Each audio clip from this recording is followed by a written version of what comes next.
As Javier mentioned, the current panel will discuss cybersecurity and inside threats. And we have great experts here with us. Héctor Méndez Olivares, he's the CISO of ADO, and he's going to talk about cybersecurity in road transportation. Héctor, welcome. You've got 20 minutes. Hello. Good afternoon. Good evening for you in Europe. And on this side of the pond, good morning to all of you. It's my pleasure to participate in this session. So at ADO, we have evolved. This is a global company now. This is when we do passenger transportation, land transportation. And for 85 years, well, we've gained a bit of experience about passenger transportation, and we've evolved in the process.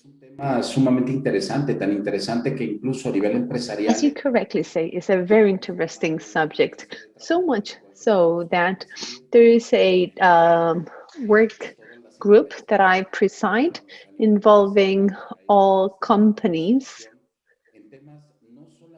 related in this field, and we discuss not just technology, because cybersecurity is not just digital. We also discuss legal matters. Whenever we need the legislation to become stronger, to fight cybercrime better, make sure that cyber criminals do not stay behind a cloud hidden. And also, we work on education. Same way Fundación Borredá is working in Spain. Well, through this work group, we're training companies, and mid to and small companies traditionally have not have had a cybersecurity officer. So we are trying to empower them to have them. So I believe that we're working along the same lines. ¿Cómo es que la ciberseguridad ha tenido un impacto el día de hoy? Let me explain now how cybersecurity has had impact today with the in the pandemic. I will share my screen if I may.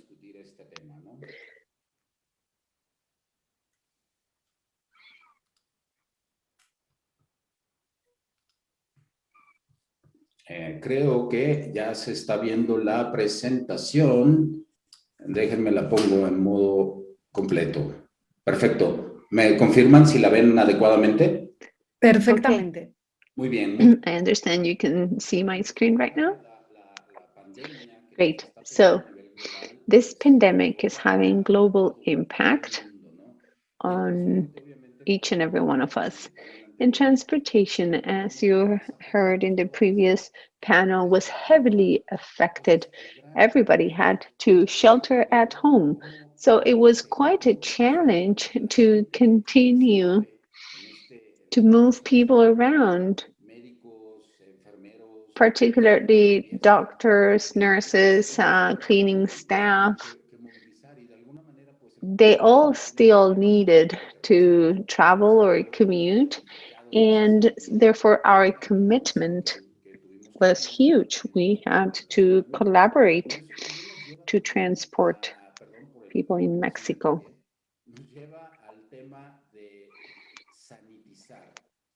But this, of course, requires sanitizing, disinfecting our units, changing the protocols and processes that traditionally we had been using, because it was quite easy. You get to a terminal, you get on a bus,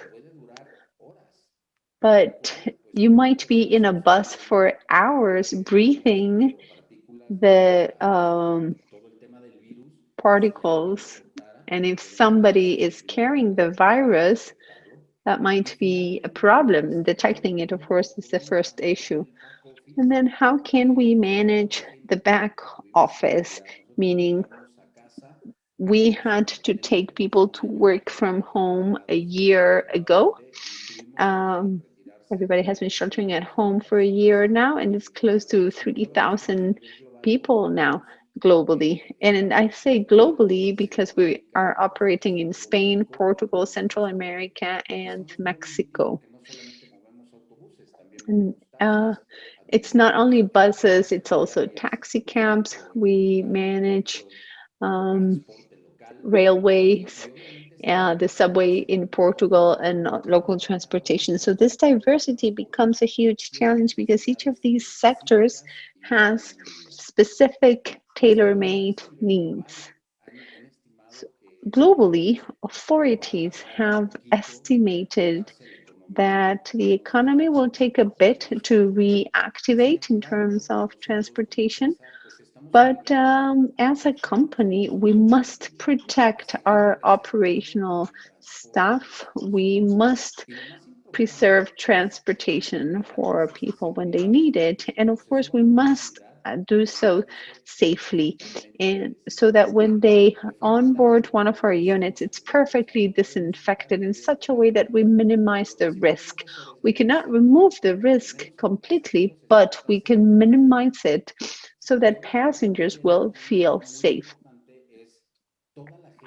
Now, there is an issue very important here. All the people that we've sent home, the back office that need to support our operations, how do we protect them?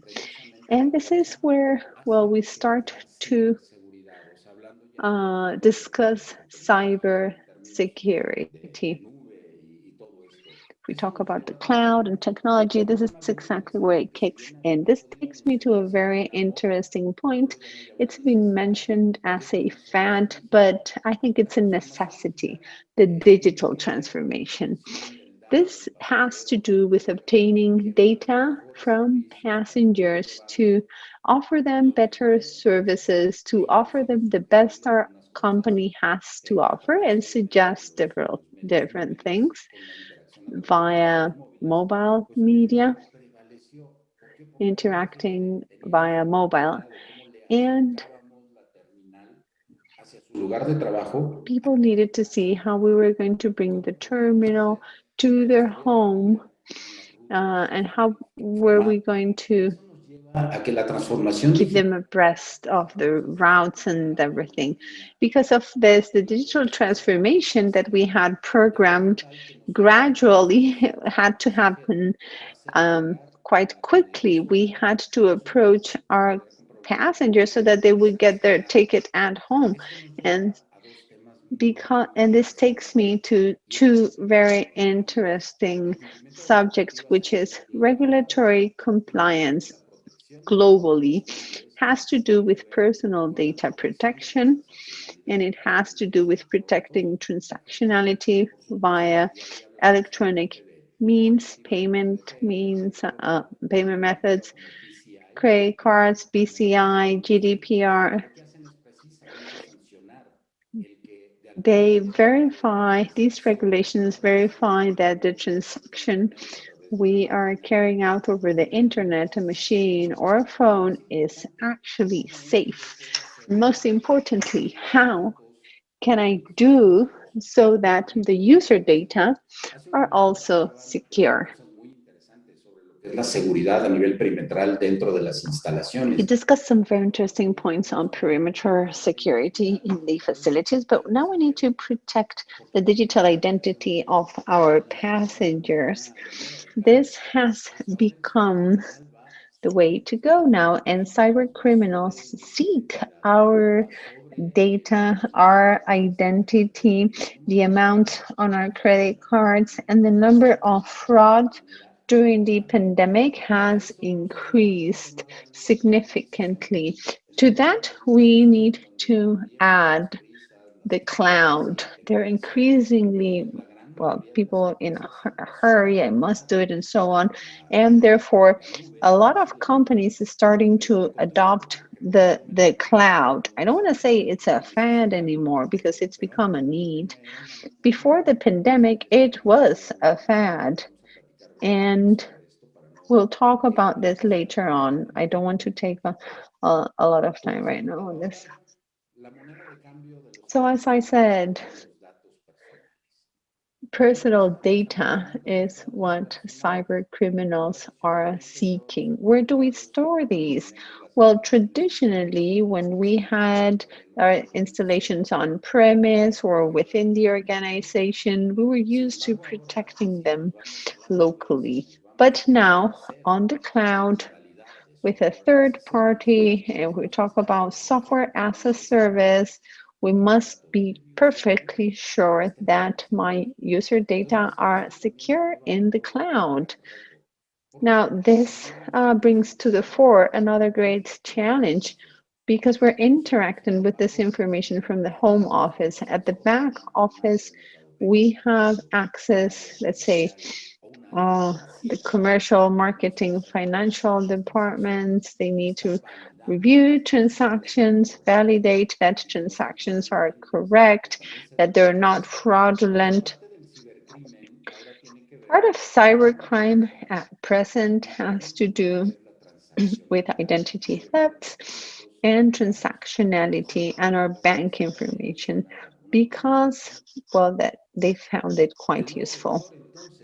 So what's the new vector for cyber attacks? In the past, they would use our facilities, our website directly, but now they can go to our home.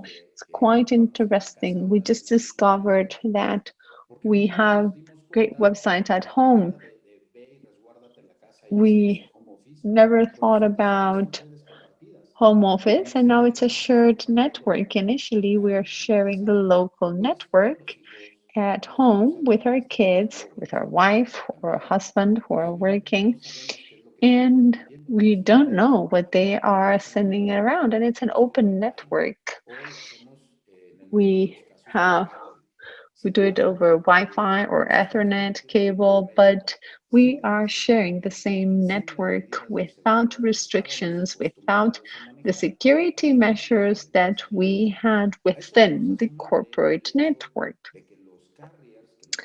To that, we need to add that the carriers that provide the internet services are sharing. So the neighbors are actually sharing the same cable, the same fiber, the same WLAN. They're sharing exactly the same for everything.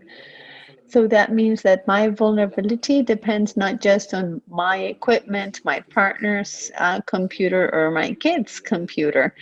It also, I'm open to my neighbor's vulnerabilities. Now, this becomes very interesting. It's not just the fact that your neighbor can use your Wi-Fi to download whatever and take away performance from your network, but they can steal information from you the moment they're using your Wi-Fi if your information is open. And because of that, we need to regulate the use of the internet for my home office users. Now, transportation users right now want customization. When I approach them, when they're approached, they want to see, sir, this is your bus number, this is your seat, please go ahead, welcome. And upon our arrival, we must be certain that what we are doing is safe and secure. So I travel from one city to another, and then I need to use a cab. We want that cab to be safe, or local public transportation. We want that to be safe as well. And this is something I want to have on my smartphone. I want to have all the information on my smartphone. I want to know at what time somebody's coming to pick him up at the terminal, for example. And this leads us to share my users' data. And so where are we going to do it? Probably through a cloud. And this is where we have to be really careful to really check that the cloud can be trusted, because we speak a lot about the cloud and the world of the cloud and so on and so forth. Let me now very quickly tell you something when we speak about the first column in terms of infrastructure as a service. This is what we have typically in our offices, right? This is what we have. We have almost everything under control, the operating system, the machines, the cable, and we have to be moving around. But in terms of scale economies, we made the infrastructure to become a service and we rented it as a third. And the third party is in charge of the server, the networking, etc. And we just take care of applications and data. That is infrastructure as a service. But now the cloud providers also provide us a very important element, the platform as a service, where we don't only we only take care of applications and data, and they take care of all the rest. But if I move on to the last case, which is software as a service, then they take care of absolutely everything. You will realize that the security question in none of the cases, either infrastructure or platform or software as a service, appear, because in the small print in the contracts, you will always be able to check that there's a legend saying the security is the responsibility of the contracting party. And this is where we just forget. And we start to sign up different types of agreements with platforms, with different types of services, using the cloud without reading the small print. So, well, lawyers are really good at that, you know. Héctor, sorry to interrupt. We're coming into the last 5 minutes, okay? All right, I'm about to finish, so that's perfect. So as I was saying before, this becomes really interesting because we have to somehow modify our processes, because the pandemic didn't only bring the technology modification or technology changes, but based on this that I have just told you, we also have to redo based on these risks, and we have to redo the processes. We have to redo technology, and we have to refocus without, of course, losing sight on security. And this is what I was mentioning before. This is what we need as a strategy. We need to do the risk analysis, not only the physical perimeter risk analysis, but also the perimeter risk that could take place in cybersecurity. And this is extending because globally, maybe this could be based or located uh, in a place where your data can be reviewed without being linked to the GDPR. So we have to be really careful, because the government may have access to those set of data that are our personal data, so that we can have free movement and free mobility. So that's the topic. I hope I could stick to time. Anna? Yes, perfect, Héctor. Thank you so much. All right, now we're going to continue with our next speaker in the panel. Now we will listen to Juan Francisco Martínez. He is the head of quality, innovation, and information technologies of the Grupo Aeroportuario del Pacífico, and he will continue reinforcing the topic of cybersecurity as a challenge for the new digital fields. Welcome, Juan Francisco. You have 20 minutes. Hello, Anna. Thank you very much. And thank you all. It's a pleasure to be able to talk about this topic. As my colleague said, truth be told, this is really a very hot topic. And I would like to start by introducing myself. My name is Juan Francisco Martínez. I'm the head of quality and innovation. And I would like to say that 3 years ago, I was the manager of the airport. So I do have this specific approach in terms of the technical side, and I also understand the business. I have the business approach. I understand the challenges of an airport and the physical risks it may have. I would also like to say that in line with the last question that was asked, I am in charge of the strategic planning in the corporation, apart from other functions related to the service. And cybersecurity is not a topic that is directly under the technology area. There is a technology and communication area. There are other development areas, and there is an interdependence of cybersecurity because it is cross-cutting throughout the company. It is not only under one area, under the technology area. To start with, I would like to do an initial remark in terms of cybersecurity to provide some kind of general context for people who are not technical experts. There are many definitions, but one says that it's a set of tools to be implemented to protect information that is generated and processed through computers, servers, mobile devices, networks, and electronic systems. That is not enough, because that is the vision that was only thinking about protecting the information, and today it goes beyond that. I prefer the definition that it is the practice to defend the computers, the servers, the devices, the networks from malicious attacks.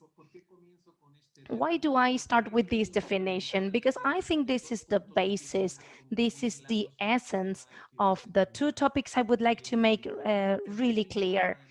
The term is also applicable to different contexts, which are wider and wider. That's why cybersecurity, apart from the fact that it is having a great outreach, it covers many other fields.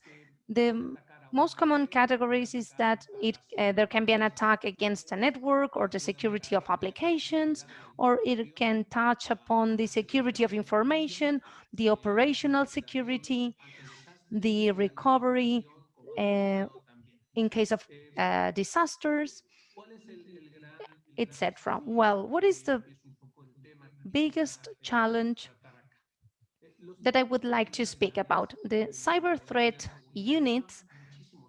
Well, cybersecurity has been there for many years. We've been working in many different industries, stealing information or information theft, and in other fields. We could summarize the types of threats into three.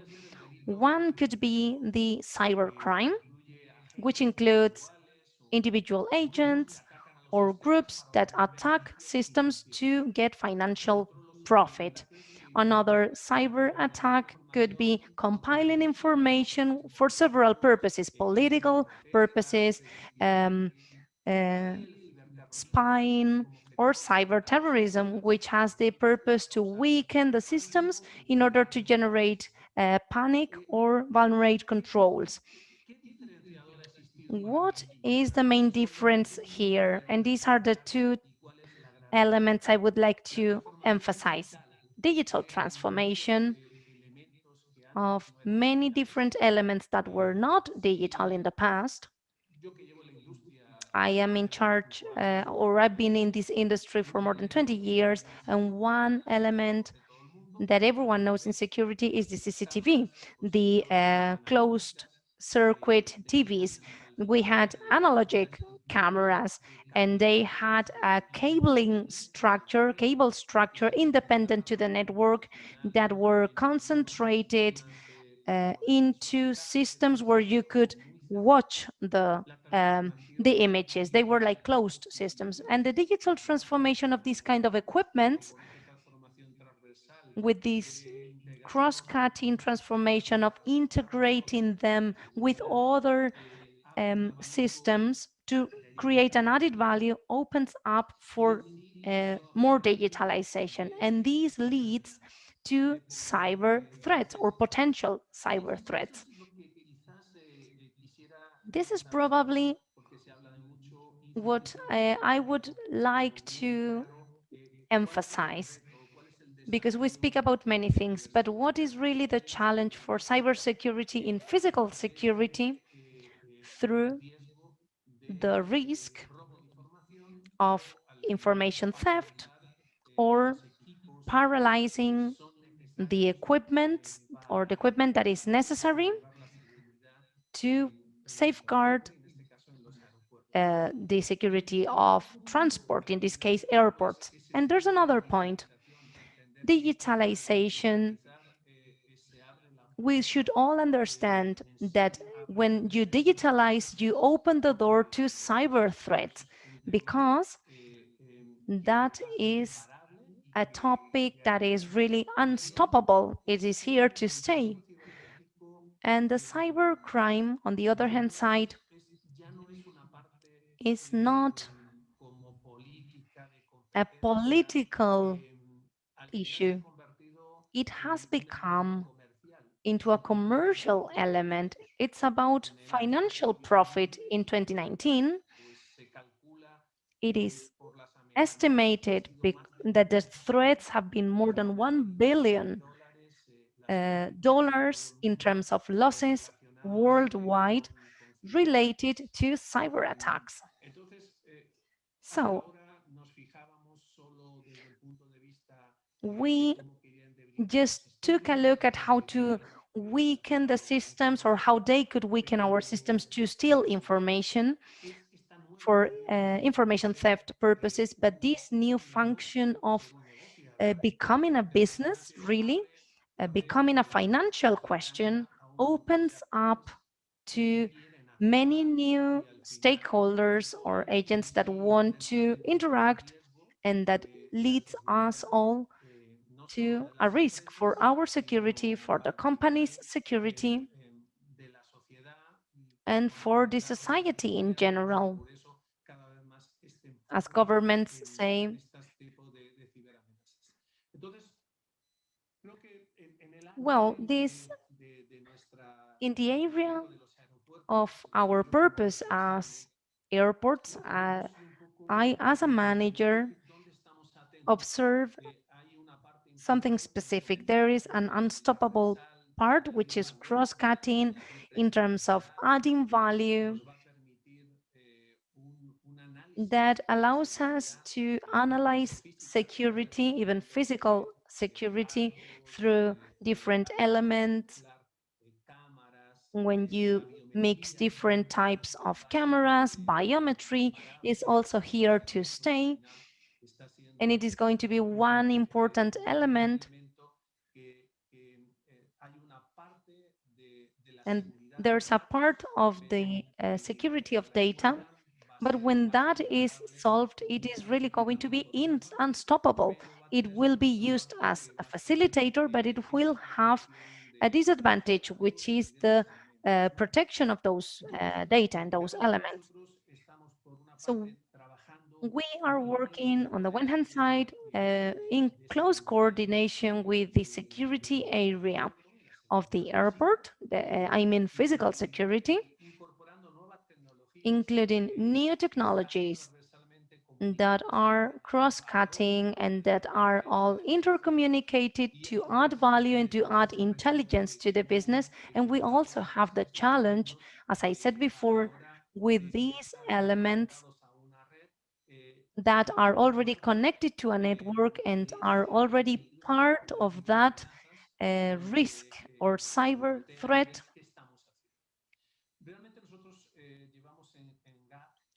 In GAP, we actually conduct a strategic plan that covers the 4 domains regarding cybersecurity that have to do with governance, that have to do with protection, with monitoring and resilience. Just to give you some examples, between last year and this year we have invested more than 70 million in infrastructures for security.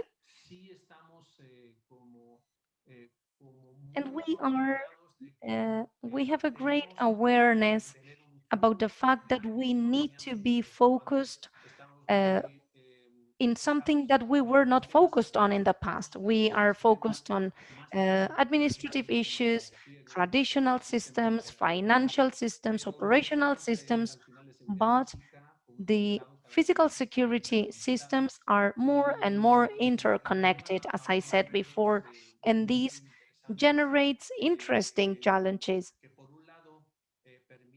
which allow many things that we said, including new technologies, new ways to analyze. Now you can see elements that were isolated in the past. Now you can understand them on an integral approach or a holistic approach. But just to summarize, we have to work hand in hand with the security managers, the technology managers, with the cybersecurity vision, and with the business vision as well, all together in order to generate a strategic plan and try to obtain elements which were already there in the past. If there is an isolated system, its protection is higher. In the end, the analysis is about what systems are created under certain or higher protective layers, and what do they have to communicate or not, what data are more sensitive. And in this respect, there were elements existing in the past that are very mature, financial elements, for example, like the DRPs, which is the capacity to have an element for recovery, and also all the elements that have to do with the continuity of the business. In physical security, we were at ease because we were just taking a look at whether the metal detector is failing or not, but we were not thinking about other elements, whether we had the monitoring center properly working or not. And now this moves into understanding whether the system would fail physically or not. Plus, now we have new elements. If I inform the security center, the whole CCTV is compromised because I'm not sure whether there's been a cyber attack. I'm not sure whether whether all the actors know what would we do about the continuity of the business if that were the case. How would we act if we close the airport, if we're not closing the airport, if we continue with our operations? Those are the challenges that are for me very interesting. I would now like to finish here. Thank you very much, Juan Francisco.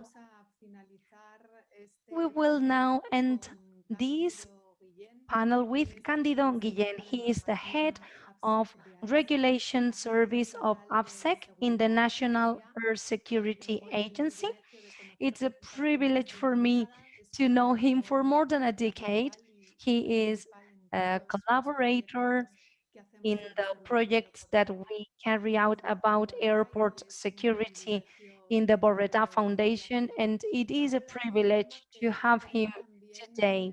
He will speak about a subject matter that is sometimes a bit ignored or left aside, which is the internal threat, and today specifically in the aviation industry. Trends, characteristics, and control measures. Cándido, welcome. The floor is yours, and you have 20 minutes. All right. Thank you very much, Anna, for the kind introduction. I am going to share my screen now. All right. First of all, I would like to thank the Borredá Foundation for inviting us to participate in this symposium. For us, this is a great opportunity to share part of our research experience about insider threats in the aviation industry, which I would like to share with you in these 20 minutes. What I would now introduce is the trends we see in our industry. We will see some case study. We will also take a look at the characteristics of the insider threat with some categories that will help us to understand the risk analysis. And finally, some ideas about the security measures that we have implemented at national level in the framework of the European Union. It's important before starting with the insider threat, and as I had the chance to listen to the previous speakers on the days before, we spoke about bio threats, biosecurity, and the first thing is, let us focus on what are the tools that the administration can use in the case of our agency as a competent authority for this matter. Let's see what we use. So at a very academic level, I would like to tell you about the concepts of risk. On the one hand side, we have to take into account what do I want to protect in the face of what potential threat. And in terms of the COVID-19, let us, when we speak about the assets we want to protect in our industry, we speak about air operations, we speak about protecting infrastructures, aircrafts, people. In the case of malicious agents who are using bombs or kidnapping aircrafts, and with a malicious, deliberate purposes, for which we have rules that will mitigate those risks. We have Annex 17 and the Regulation 300 from the EU and our own national security programs. What happened with COVID? If we evaluate the COVID from the point of view of the traditional risk analysis, is we try to protect the health of people in the case of a biological substance with an undeliberate purpose or undeliberate use. So you see there are different competencies here in this chart, and we will focus what would be a bioterrorism, because they will be using the assets, using biological substance, and the motivation would be malicious and deliberate. So this is the general framework that would help us to focus on these type of risks. All right, this would be the traditional vision. But in order to understand what the COVID meant for our industry, we need to take into account that the risks have to be taken into consideration from the statistical point of view. First, we need to see the index, the frequency, whether it's high and low, then what is the interconnection between the different events. We can speak about isolated events or multiplicated events, and the impact, either individual or systemic. So we're going to compare three events. And let's compare them statistically in terms of risk. First case, a car accident. Depending on the city where we live, frequency might be high or low. But if there is a car accident, it's going to be an isolated event.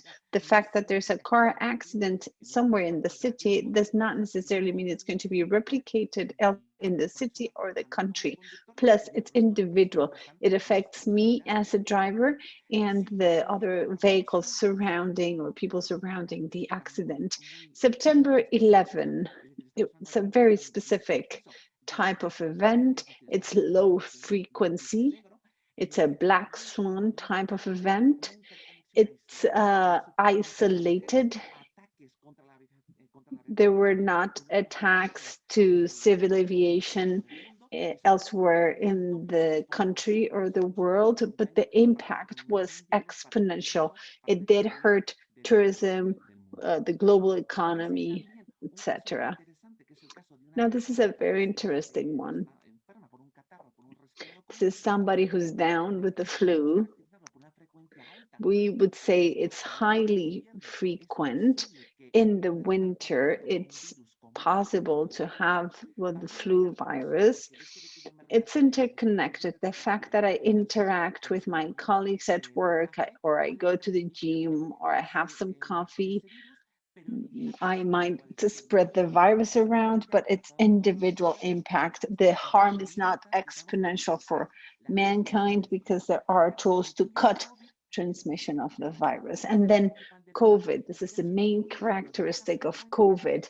It's been low frequency and it has combined these two. It can multiply, has this multiplying effect across the humanity, in fact, and it's systemic in terms of the impact because we did not have the tools to mitigate transmission. So it's important to understand three ideas at this point. First, not all risk is the same. We cannot compare low frequency multiplying or systemic risks with likely non-isolated and individual risks. And from a regulatory standpoint, the tools to mitigate risks are different. The way to manage these risks is different. So now we have a bit of background. Let's talk about security management during the pandemic. So if you can visualize the stages of the pandemic over time, in Spain, we're in the fourth phase almost, and you can see that security measures in civil aviation are the same. The level of security is the same as during the top times.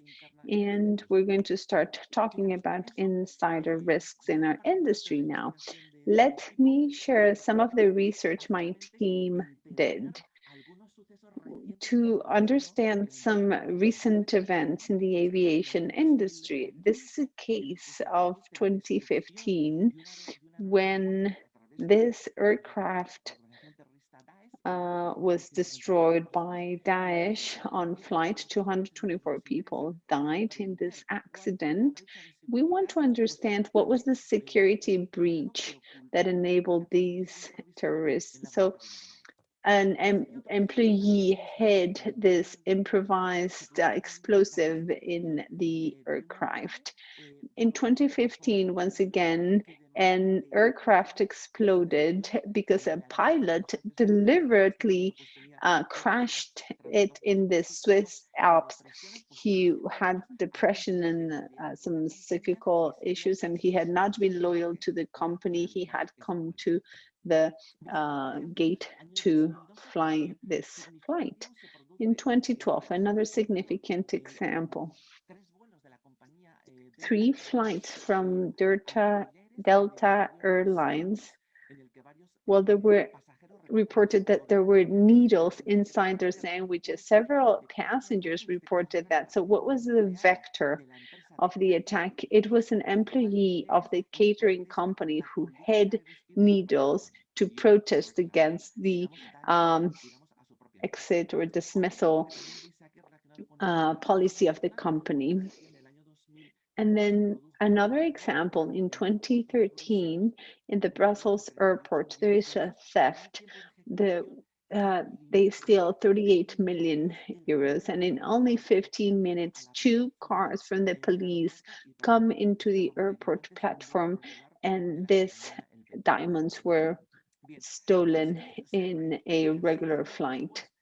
6 years later, the same thing happens in the Guanajuato International Airport.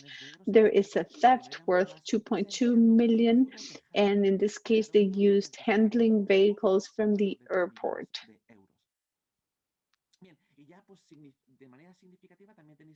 And then another very significant case from the US, a former employee of Delta Airlines, together with an airport employee, well, for 7 months, they trafficked illicitly with guns between Atlanta and New York airports.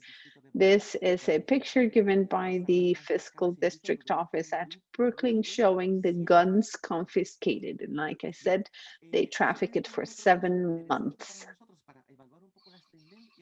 So another interesting case that helps us analyze trends, this was reported in 2016. This is a stewardess of American Airlines. She was detained because she was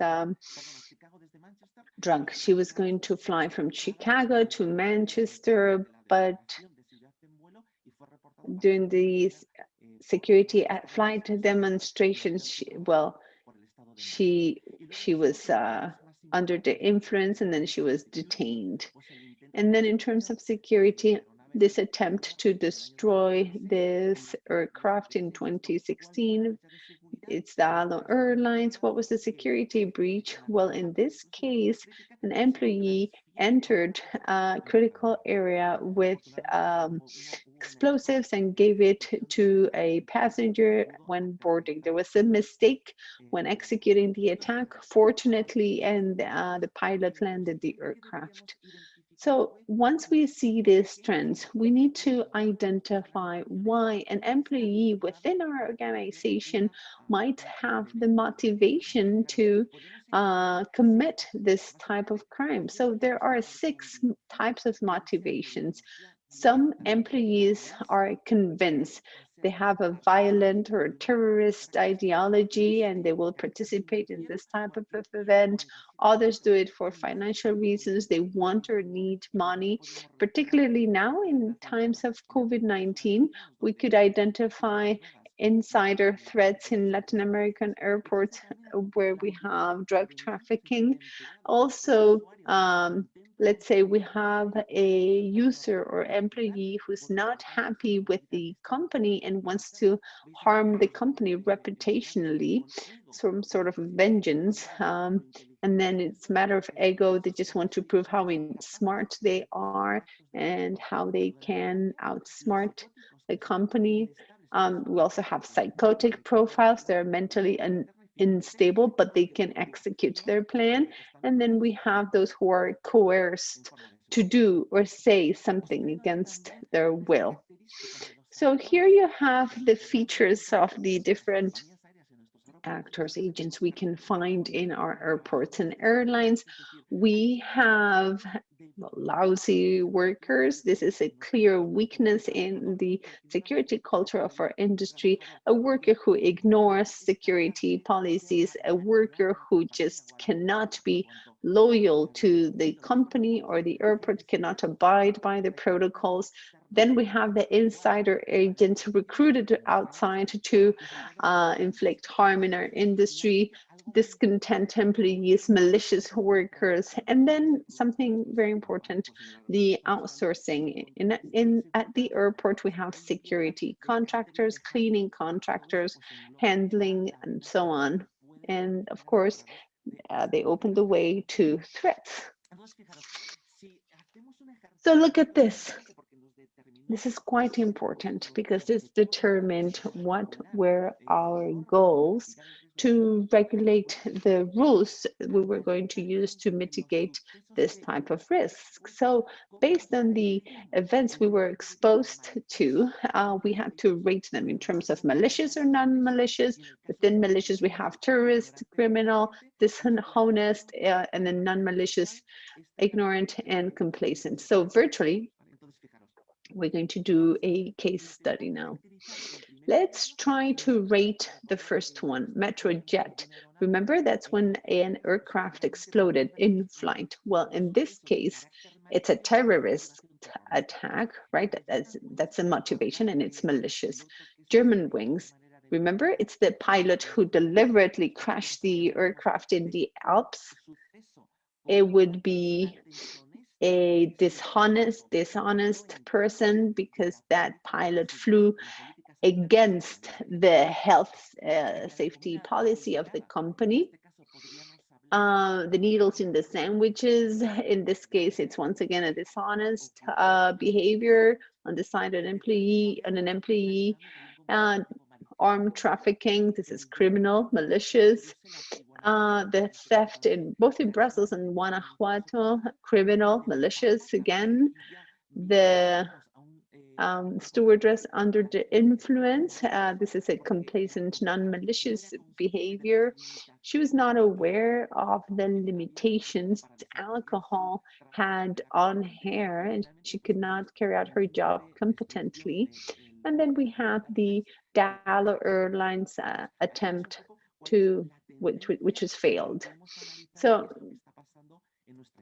we've to analyze what's happening in our industry with this table. Now, what do we need to do? We need to define the insider threat. This definition has been backed by ICAO. The insider threat is a deliberate event provoked by an employee who will use information or the organization's information with bad intent. And this is a huge risk for aviation security right now, and this is completely unpredictable. Now, another feature is that insider threats are not just regarding terrorism. We cannot make rules like that. Insider threats combine sabotage, theft, espionage, fraud, and explosives. So under this framework, the next question is, who can represent an insider threat in the aviation industry? Well, the bad news is that there's a wide range of potential insiders. It's basically all of us, employees of airlines, employees of the restaurants, cleaning, catering, construction staff, police and security staff. I didn't want to bring more examples. It would take too much time, but security staff who have been involved in this type of events, ramp and handling employees, and air controllers. So our challenge is to try to limit and define how this type of event might come to happen in our airports and airlines. You've got 5 more minutes. And something very important, which is to analyze the consequences of an internal threat in the industry. This is the average cost that the Ponemon Institute established in terms of cyber threats, meaning in this report, they say that the cost of the incident is at around $500,000. When we talk about the cost of an insider threat in aviation industry, well, this is an impact analysis with German wings. So the cost of the aircraft, 120 million, plus the cost of 150 people dying on an aircraft. The typified cost is 250K, so total would be 40 million, plus the damages to be paid to the personnel. The cost was 280 million euros for German wings automatically. Well, the company disappeared. So there are other consequences and challenges that make this problem really specific within an industry, our industry. So in order to assess this insider threats, we need to see the type of attacks. They could be direct or indirect, meaning I could have an employee who is actively accessing a place or providing information, and direct, indirect, passive, they're basically being negligent. So in this case, we have law enforcement or security staff who are not abiding by their functions, and they are just letting unlawful substances or goods go through. So what are the tactical advantages I have in this type of threat? Knowing the targets, these people know the locations, the features, the details of the assets to be attacked. They have unlimited time. They can prolong their theft for a long time. They have the abilities. They understand security systems. They know where the processes are located, the details in terms of protection. They can test the system whenever they want. And the most concerning is that there might be a coordination and they can recruit other employees. So we evaluated scenarios of attack, and we compared those functions and job positions with the tactical advantages that they could have in their normal function. And there you can see if we could detect them with the traditional measures we had, then we established the level of risk and we assessed scenarios. This is just one example of terrorism, criminal, dishonest cases. And then 2 more ideas. What are the security measures we need to identify? Well, the traditional measures cannot always identify insider threats, and these threats are invisible to the traditional security solutions. So we should use a multidisciplinary approach, combining these tools, basically with reinforced access controls, inspections, so that they are not predictable. I don't want a pattern, because then those employees can learn the routine, and we can do inspections around the aircraft. We do a background check, and we promote cultural changes, meaning we need to reinforce the security culture in our companies. And in terms of regulation, Europe since 2019 already passed this regulation /19/103 to prevent insider threats. As a conclusion, insiders continue to challenge our industry. They exploit vulnerabilities, and they have knowledge on our security procedures with unlawful purposes. And so I have two questions for you. Given the fact that the situation, that society has been brought to a halt, what do we expect from the renaissance of the aviation industry? And are the traditional threats that we are aware of going to stay, or we should evolve towards non-predictable, resilient security models? So that's everything I had to say. Thank you very much. You have my email there in case you need anything else. Well, thank you very much, Cándido. Well, the questions you've brought to the fore are very interesting. I wish we had time to discuss them in more detail, but unfortunately, we've used up all of our time allotted for this. Héctor, Francisco, and Cándido, thank you very much for your excellent presentations, and thank you very much for sticking to the time allotted. And once again, it's been an honor to share with you this panel. Looking forward to seeing you in person next time. That will bring about lots of good things, I'm sure. And in the meantime, take care.